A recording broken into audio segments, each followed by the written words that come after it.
बाबा जान शिवरे में जा, बाबा जान शिवरे में जा, मारे तमाचे मुँह पर, बालिया के शिवरी कुर्ता हुआ खोल में मैं, बाबा जान देखो जरा, बाबा जान देखो जरा, नीले रुमाल मेरे।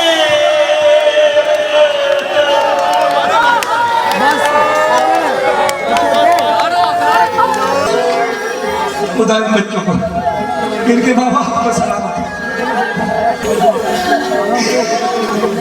अब जल शिवरी ले जा, मारे तमाचे मुँह पर, बालिया के चिमची करता हुआ हाथ में कर, बाबा जान देखो जरा, यही हक है अदालती का।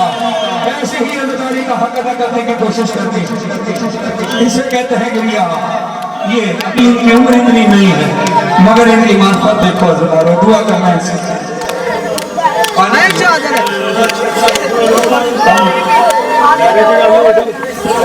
पानी थोड़ा सा छक्का लगाएंगे,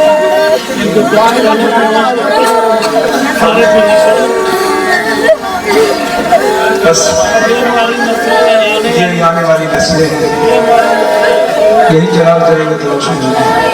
बस अपने इससे ज्यादा नहीं पढ़ सकता, मालूम चाहता हूँ बच्चों की हालत ऐसी नहीं है कि और ज्यादा वीडियो कर सके। आप सबका कुछ संभाल